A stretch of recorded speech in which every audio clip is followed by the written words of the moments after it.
Kita nama Bapa, Putra, dan Roh Kudus. Amin.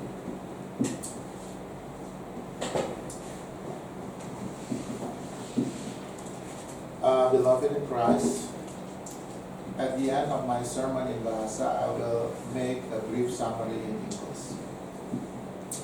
Jemaat yang dikasih oleh Tuhan, seperti kita ketahui, biasanya kalau kita melakukan ibadah di hari Minggu, maka Minggu itu akan menjadi minggu di mana kita bersama-sama merayakan suatu perayaan yang khusus ya. Oleh karena sesuai dengan bacaannya, di situ kita melihat bagaimana Yesus dimuliakan di atas gunung. Itulah sebabnya warna stola saya sudah berganti dari warna hijau ya. FF ini berarti sudah berakhir, manifestasi Yesus itu sudah berakhir. Tapi sebelum dia menjalani masa prapaskah ya, itu ditandai dengan memasuki apa yang dinamakan Rabu Abu. Dan disinilah kita mempersiapkan diri kita, karena ini merupakan suatu musim atau suatu masa yang tidak bisa hanya dilewatkan begitu saja. Tetapi dengan masa sekitar 40 hari ya, prapaskah itu kita bisa melatih diri kita, membimbing diri kita untuk kita tidak melewatkan suatu momen penting ya bagi kita umat percaya, yaitu Paskah atau kebangkitan daripada Tuhan kita Yesus Kristus. Ini merupakan hari kemenangan, dan ini merupakan suatu momen yang sangat penting bagi kita umat percaya untuk kita merayakan. Oleh karena itu, masa persiapannya pun juga harus diisi dengan suatu yang bermakna. Nanti kita akan sampai dalam minggu-minggu prapaskah, di mana tiap-tiap kali kita melakukan ibadah, kita akan digiring melalui firman Tuhan yang sudah terjadwalkan. Kita akan bisa melewati masa prapaskah ini, sehingga kita bisa memanai secara dalam ya arti kemenangan Kristus itu bagi kehidupan kita.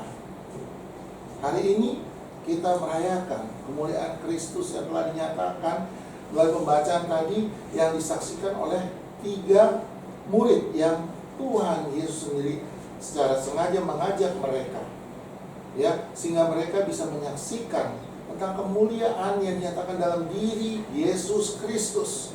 Karena setelah itu ada suatu kejadian yang 8 hari yang lalu, Simon Petrus pun terkena hardik dari Yesus. Dia katakan, "Nyala engkau iblis." Oleh karena apa? Bukan rencana Allah yang boleh dinyatakan seharusnya pada Simon Petrus, karena dia sudah memaklumatkan dia sebagai batu karang yang mana fondasi daripada gereja Tuhan itu didirikan. Tetapi inilah kedagingan manusia dan kelemahan manusia yang digunakan oleh iblis, yang terlihat alasannya cukup masuk akal, cukup baik, tetapi itu bukan merupakan rencana Allah. Nah, ini kita harus betul-betul memahami, karena itulah pengajaran yang Simon Petrus terima di bacaan awal 8 hari setelah pengajaran itu. Berarti ada satu pengajaran yang penting yang menjadi dasar atau fondasi sampai kita memaknai kemuliaan Kristus ya, yang telah dinyatakan lewat para murid ya. Kita mengetahui memerlukan 3 orang saksi ya. Jadi 3 orang murid ini cukup merupakan suatu hal yang mumpuni ya, karena ada 3 yang melihat kejadian tersebut ya. Nah, sekarang pertanyaan selanjutnya, seperti kita memahami bahwasannya masa prapaskah itu adalah masa yang penting, masa yang suatu proses yang harus kita jalani. Saya mungkin bisa bertanya, pernahkah kita melewati suatu momen penting dalam kehidupan kita, ya, dan kita menyesalinya. Mungkin ada sesuatu yang kesengajaan. Misalnya menghadiri upacara pernikahan anak kita yang terlewatkan, atau menghadiri upacara wisuda, ya, anak kita yang terlewatkan, atau suatu momen misalnya hari ulang tahun pernikahan yang ke-50, di mana tidak ada yang bisa merayakan oleh karena keterbatasan waktu ataupun jarak. Ini hanya sebagian fenomena yang mungkin pernah terjadi dalam kehidupan kita manusia. Ada satu hal, momen penting dalam kehidupan kita yang terlewatkan. Mungkin itu sengaja, mungkin itu juga tidak sengaja. Tapi kita mau lihat, apa sih sebenarnya momen yang terlewatkan oleh Nabi Musa? Ini suatu yang sudah direncanakan, ya, dan dia melewati setiap momen dengan bangsanya itu keluar dari perbudakan Mesir menuju tanah perjanjian.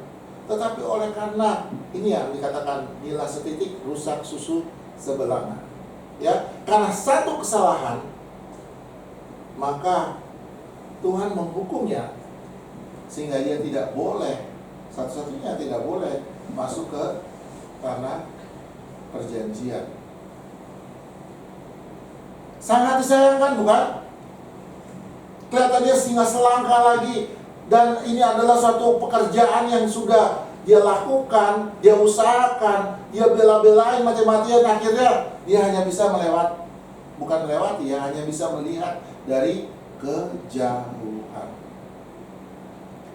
Ada penyesalan nggak dalam kehidupannya? Kalau dia bisa mengulang waktu, kenapa saya melakukan suatu hal yang tidak Tuhan perkenankan? Nah, mungkin kita bisa mengatakan hal ini tidak adil, ya, pada Tuhan. Tuhan, bukankah Musa sudah melakukan segala sesuatu oleh karena kesalahan satu kali, tidakkah ia bisa dimaafkan? Bukankah Tuhan Maha Pengampun, Maha Pemaaf? Nah, kalau itu teraplikasikan dalam kehidupan kita, bagaimana kalau kita juga menerima satu hukuman Tuhan? Sesudah kita berusaha menjadi seorang Kristen yang baik, Kristen yang taat, tiba-tiba ada satu kesalahan yang kita lakukan, tiba-tiba Tuhan menghukum kita, sehingga suatu yang kita benar-benar harapan untuk kita hadir, untuk kita berada di tempat tersebut, terlewatkan. Mungkin ada yang satu sengaja, atau mungkin ada satu keadaan, akhirnya terlewatkan sehingga ada penyesalan. Wah, ini mungkin suatu hal yang cukup menyedihkan buat kita. Tapi Tuhan baik. Tuhan itu Maha Pengampun. Karena pengampunan itu adalah milik Kristus, dan Kristus telah menghadirkan pengampunan yang sesungguhnya. Dan apa yang terjadi, entah itu di Bukit Tabor atau Hermon, ya, di mana kemuliaan Yesus itu dinyatakan di situ. Tapi itu masih daerah yang saat itu merupakan bagian daripada tanah perjanjian. Akhirnya setelah waktu yang cukup lama, hadirat Kristus, gambaran daripada penebusan dan gambaran daripada pengampunan itu akhirnya menjadi suatu semacam solusi, ya, buat Musa yang merepresentasikan dirinya yang hadir pada waktu itu dengan Elia sebagai yang merepresentasikan daripada Taurat Tuhan, 10 perintah Tuhan, di mana dia sendiri termasuk ikut melanggar sehingga mendapat hukuman. Terlepas adil apa tidak adil, akhirnya dia sampai juga, ya, meskipun bukan dalam keadaan fisik dia pada waktu itu di mana dia mengharapkan, tetapi pada akhirnya dia juga ada di tanah perjanjian tersebut. Kelepasan itu akhirnya menjadi sesuatu yang dimiliki oleh Musa. Dan ini juga menjadi harapan kita, di mana kita bersandar kepada Kristus, itu menjadi solusi kita. Kenapa? Jangan kita kecewa dengan sesuatu yang ada di dunia ini. Meskipun kita sudah berbuat baik, dunia ini selalu mengecewakan kita. Kadang-kadang sesuatu yang tidak adil itu mungkin saja kita hadapi. Tetapi Tuhan tidak pernah menjanjikan bahwasanya segala sesuatu akan Dia buat adil dalam dunia yang sudah semakin lama semakin jatuh. Tetapi pada saat kita mati, disitulah awal daripada kehidupan yang sesungguhnya, di mana Yesus menjanjikan itu adalah milik kita, orang-orang yang mau percaya kepada Dia. Mungkin kita agak sedikit iri ya, kenapa para murid itu bisa melihat atau menjadi saksi daripada kemuliaan Kristus ya, sebersih surgawi itu bisa dinyatakan dalam kehidupan mereka, meskipun mereka meresponinya dengan satu yang salah, dengan berusaha mendirikan 3 kemah, yang mana sebenarnya mereka tidak memerlukan itu semua, karena kerajaan Yesus itu tidak di dunia ini. Fokusnya tetap kepada Kristus, karena Dialah jalan, kebenaran, dan hidup yang akan membawa kita kepada kerajaannya yang sesungguhnya. Dialah ya, setelah Dia naik ke surga, menghadirkan Roh Kudusnya untuk hadir di tengah-tengah kita, membimbing kita sehingga kita tidak terkecohkan atau terjebak dengan jalan yang dikira lurus tetapi berujung maut.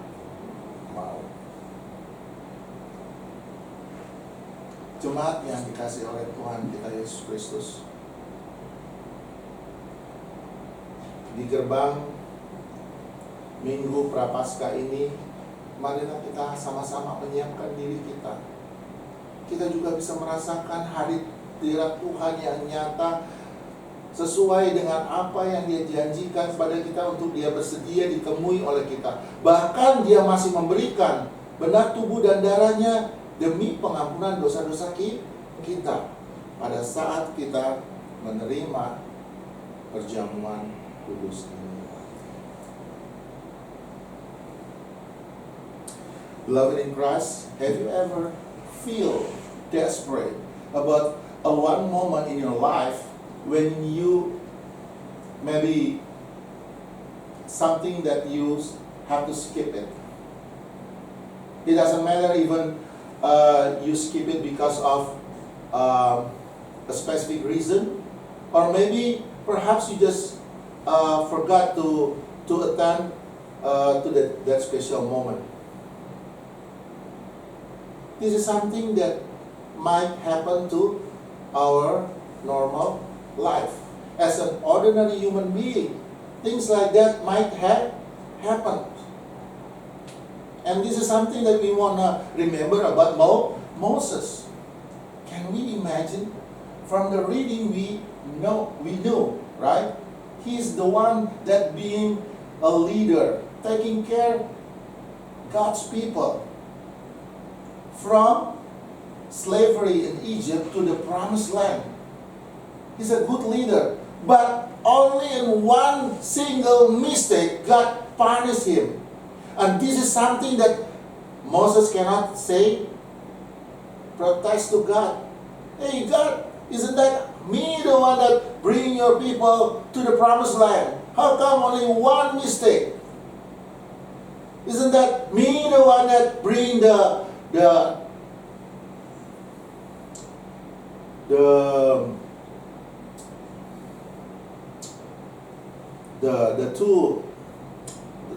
two rocks that represent the 10 commandments? Well, that's it. Well, you don't obey me. That represent you're being unfaithful to Him. And then God just punished him. He cannot step his own foot to the promised land. Doesn't that feel sad? If that happened to us, we've been working something like 40 years, and at the end, only in one single step, and at the end, you just only see from the far. This is something related in our life that might happen. Maybe we experience the same thing like Muslims. Sometimes we just protest to God. I've been faithful to you, God, but why you let this thing happen to me? Why this sickness happening to me? Why this bad family relationship ever happened to me? Why I ever got this problem in my career? Why I always get stuck with this financial problem? Things that I planned, I've been saving for all the years, but only one mistake, I went bankrupt. It's just for example, right? Or but one single mistake, family might get divorced, husband and wife. And that's the time when we starting to communicate with God. God, why? Well, God is always faithful even though we are unfaithful. He is the righteous God. He stands with the right one. Not only the good one, not only the good things. Because a lot of things in this life, we might think this is a good things, which is like a lot of things happening in secular life. We think this is a good things, but actually it's not the right things. Just like the Simon Peter, you know, Simon, James, and John, they are the inner circle, you know, relationship with their teacher, with Jesus. That's why their witness, you know, the moment, the special moment, the important moment that ever happened to Jesus, when Jesus raised Jairus, or when Jesus prayed in the Gethsemane garden, and also when Jesus glorified. Or what could you say about the glorification of Christ? The something that changes about Jesus become light of light, white of white, that they never ever imagined, but something changed in the person of Jesus. That's what we call the transfiguration of our Lord Jesus Christ. This is a special moment that reflects about things that might happen in the future, things that God promised. At least we know when we die, we know where we go, where we're going to. Because God already promised to live with Him in His kingdom. We might get jealous with the three disciples of Christ, Simon Peter, James, and John. But there are also things that God promised, that He always be there for us. Whenever we having this Holy Eucharist, as He promised, He will be there for us, giving us His true body and His true blood. Even for you, for the forgiveness of sin. So this is truly such a very good week for us to prepare, because we might remember one important thing in our life. Because sometimes in our life, it's not like what we expected. Sometimes it just went wrong. Sometimes because our own mistake, or not our mistake, but it happens. when it happens, we know that we cannot lose faith, but we can hold into Christ, because He is the one, as He promised, that He gave us the Holy Spirit that will guide us and also protect us and also teach us how we going to behave, how we will represent the character of Christ. So as soon as we going to entering this Lenten season, we do hope that God always be there for us through His Holy Spirit, guiding us to the truth and only to the truth. In the name of the Father, of the Son, and of the Holy Spirit.